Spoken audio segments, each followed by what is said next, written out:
Take the program further, like I earlier mentioned, I would want to invite, join online rather, someone who is a mother, someone who her words are suiting, someone who has been within the corridors of power and still is within the corridors of power to decide the future of Africa.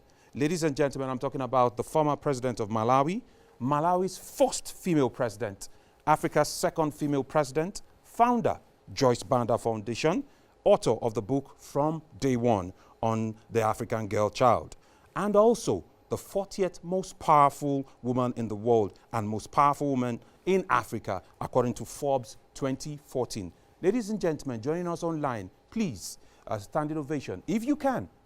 If you can't stand up, maybe just a clap will do to recognize and welcome Her Excellency Joyce Banda. Welcome, Your Excellency. Thank you very much. Thank you very much indeed for the invitation. I want to thank Ms. Nandi for thinking about me that I could put my word in this very, very important discussion. And thank you very much. Just listening to the two previous speakers, I am convinced that what we need to talk about in the next 2 days is change of mindset. We are engaged fully in this discussion here in Malawi. And I believe sincerely that time has come for us to seriously work together as Africa and change our destiny. The meeting and its theme or topic of conference could not come at a better time. The time when humanity faces evidently one of the worst and most devastating pandemics of our time. It is common knowledge that COVID-19 has been a tragedy to humanity in general and to women in particular. It is a huge setback to the 2063 agenda, the African Union Agenda 2063. For many third world countries, the impact of the scourge on socioeconomic indicators has been devastating. It is indeed a setback to the progress we have made towards the implementation of the African Union 2063 agenda. From a gender perspective, the pandemic remains a matter of grave concern as it is on the verge of reversing significant socio-economic gains that have been achieved in the recent past with regard to gender equality and socio-economic advancement and emancipation of women. As we are already aware, many African economies are at present worse off than they were in 2013 when we launched the African Union agenda. The challenges that stood in the way of the 2063 agenda at its inception have not only increased, but have also been buttressed and galvanized by the COVID-19 pandemic. Therefore, the pandemic necessitates a totally different dimension to Africa's trajectory in the attainment of the 2063 agenda, as realization of the same has not only shared resources with COVID-19 recovery agenda, but also has to compete for resources with the same. It is in the face of this reality that the topic that this meeting seeks to address becomes extremely important and relevant. And my distinguished brothers and sisters, it is abundantly clear that at present and many years to come, Mother Africa has two major assignments on its hands. And these are the attainment of the Agenda 2063 on one hand, and managing the post-COVID-19 recovery process on the other. For Africa, as we may take solace in the fact that deaths emanating from the COVID-19 pandemic are comparatively low, but the socio-economic ripple effect of the pandemic is huge, and it is something that will take years for the continent to recover from. And this effectively will negatively affect the continent's drive to attain the 2063 agenda. In view of the foregoing, the question is then, what do we do? I dare say the answer to this question is right before us. We have to find innovative finance strategies for post-COVID-19 strategy and recovery. With this answer, another question comes into play, and that is, how do we do this and where do we start from? The answer to this question lies nowhere other than within Africa itself. Make no mistake about it, Africa has everything it takes and it requires to not only finance the 2063 agenda, but to manage its post-COVID-19 recovery process, but also more importantly, to manage its own destiny and turn around its fortune. In terms of resource endowment, Africa is by far one of the richest continents on earth. Africa is rich with abundant array of priceless resources everywhere. However, a configuration of myriad factors, which include poor leadership, exploitation, and interference by foreign powers, among other factors, have denied Africa and its people the luxury and benefits of their wealth. And this has resulted in untold poverty levels in Africa. It remains a painful truth that Africa has been and continues to be looted and plundered left, right, and center. A study commissioned by the African Union revealed that its worth well over $70 billion is stolen from Africa every year. The study findings should be a wake-up call to Africa and its leadership, particularly the African Union, because this study was conducted by former President of South Africa, Thabo Mbeki, and it was commissioned by the African Union. This trend cannot continue. It simply has to stop, and it has to stop now. This is the wealth that Africa needs, not only to drive its agenda and manage its post-COVID-19 recovery, but also drive its wider development endeavor and to address the many challenges and problems its citizenry faces.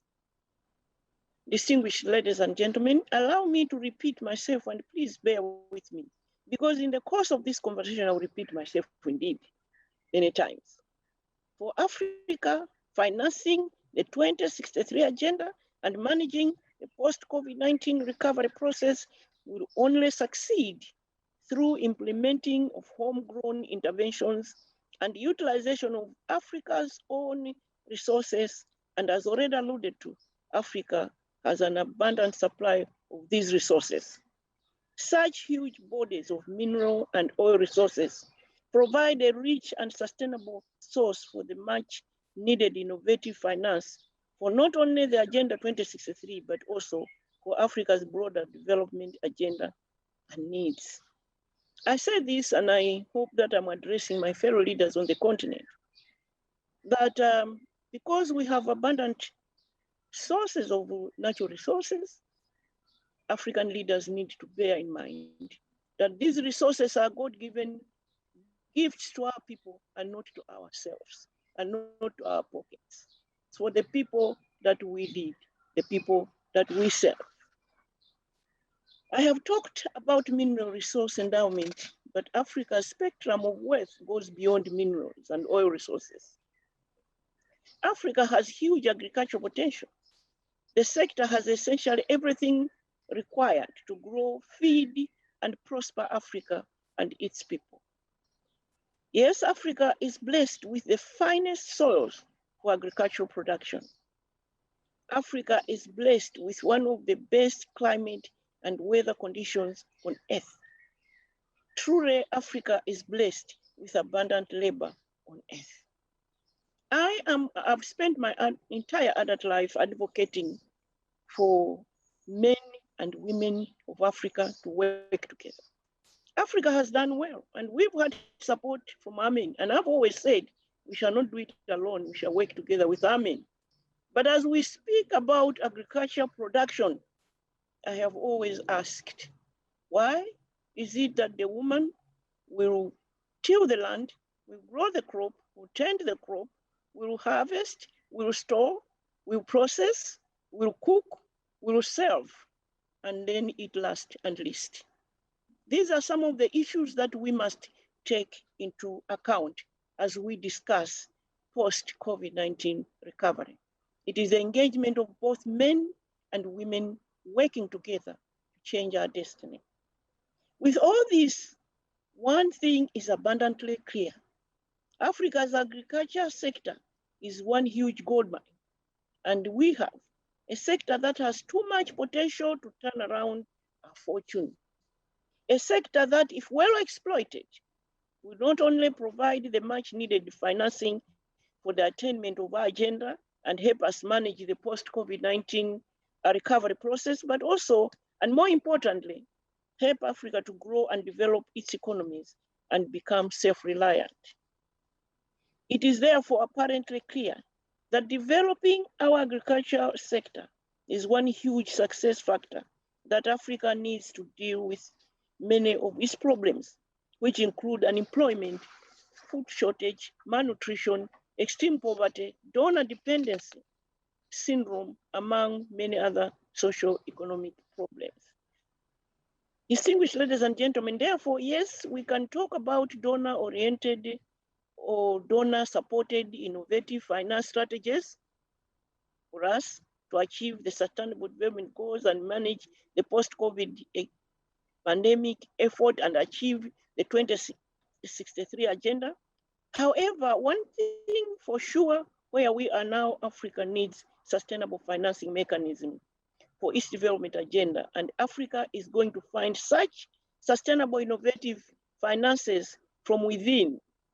And at the core of this, within philosophy, agriculture sector, mineral resource sector, and oil resource sector, among others. In other words, as we search for innovative finance strategies to achieve the Agenda 2063, we should look no further than looking from within, because that is where our solutions lie. In conclusion, in our drive to turn the within philosophy as we seek to find solutions to our problems, challenges, and development needs, one critical factor that we need is political will or leadership. Leadership at continental level, leadership at regional level, and leadership at national level. Consequently, this makes the African Union as the continental body and its leadership critical players in our pursuit for the within philosophy, that is finding answers to our problems, challenges, and developmental needs from within the continent. Time has come for Africa to engage in serious conversation aimed at finding answers for its problems, challenges, and developmental needs from within. The African Union leadership needs to lead the process to come up with policies, mechanisms, and systems to guide the continent and its people in finding solutions to the continent's problems, challenges, and development needs from within the continent. And as I say this, I would like to suggest that such a meeting, such a summit of heads of state organized by African Union, either virtually or in person, must happen now, because the world calls upon us and Africans call upon us as leaders to do just that. I want to end by repeating what I said on another virtual conference last week, Monday, as we celebrated under UNESCO the Day of the Day of the Girl Child. I said that it has been announced that the world's richest 1 to 2% have become richer during the pandemic. I don't have the statistics of the curve, But this is information that is common knowledge, that the rich have become richer, the 1 or 2%. Is it not morally right for me and all of us to request the richest to reinvest those profits in the post-COVID-19 recovery programs of the world, particularly of the developing world? Is it not just a moral obligation? Thank you.